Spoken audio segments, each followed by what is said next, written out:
नमस्कार। वंदे मातरम।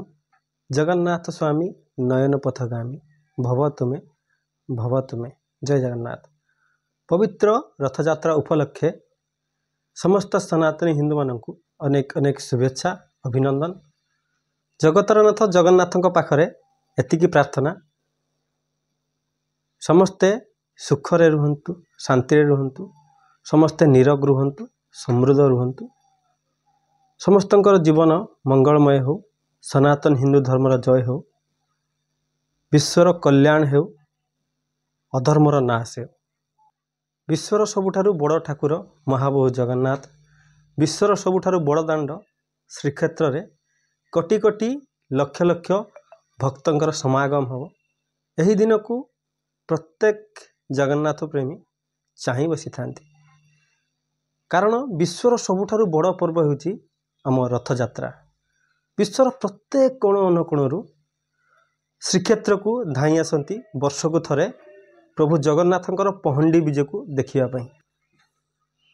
आधुनिकता भाषा रे कहिबाकू गले विश्वर सबुठारु बड़ जननायक, विश्वर सबुठारु बड़ नेता करिवे रोड शो, जहाँ को देखिया पई स्वतःस्फूर्त भाव में विश्वर प्रत्येक कोण अनुकोणरू पाछोटी आसीबे आम बड़ दांड श्रीक्षेत्र को। आम महाबाहु जगन्नाथ एमिति एक दिय जी वर्ष को थरे तांको भक्त पाखक धाई आसती। जगन्नाथ पाखरे जाति नहीं कि उच्च नहीं कि नीच नहीं, जगन्नाथ पाखरे धनी नहीं कि गरीब नहीं, जगन्नाथ पाखरे दुखी नहीं कि रंकी नहीं, जगन्नाथ पाखरे समस्ते समान। से रजा हेले भी बड़ दांडरे से छेरा पहरा करिवे। ए होची आम जगन्नाथ संस्कृति, ए होची आम सनातन धर्मर महानता। प्रत्येक सनातनी हिंदू, प्रत्येक ओडिया निजको गर्व करिया दरकार, कारण आमे उत्कल माटी रे जन्म होइछु। अनेक सौभाग्य रे आमे भारत रे जन्म होइछु, अन्य सौभाग्य अर्जन रे आमे सनातन हिंदू कुल रे जन्म होइछु। यह हमर सौभाग्य, यह हमर पूर्व जन्मर अर्जित फल। आम भारत को, आम उत्कल को आमे बुझिबा दरकार। आम धर्म, आम संस्कृतिर महात्म्य को आमे अनुभव करिया दरकार। जगन्नाथ संस्कृति आमको अनेक किसी शिक्षा मिले, कारण जगन्नाथ पाखरे जाति नहीं, जगन्नाथ पाखरे उच्च नीचर भावना नहीं।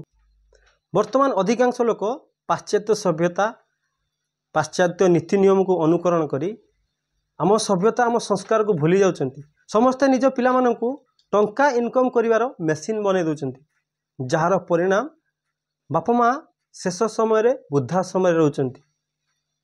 किंतु जगन्नाथ संस्कृति आमको यह शिक्षा मिले, निजर परिवार, निजर बापा माँ, निजर बंधु कुटुंब ज्ञाति, यह ही आमर जीवन।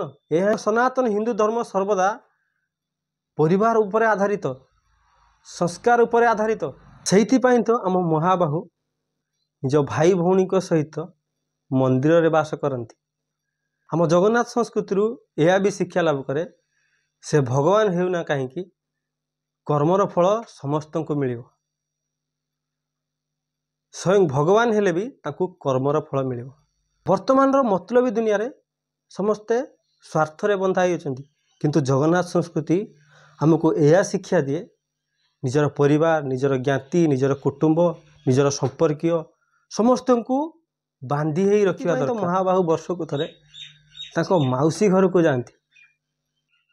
जगन्नाथ संस्कृति आमको यह शिक्षा मिले, से समुद्र हो किंबा आउ कई हो, कहार अहंकार रही नहीं कि रहिबो नहीं। सदा सर्वदा मनुष्य को दया, प्रेम, करुणा द्वारा जीति हेबो, अहंकार द्वारा नुहे।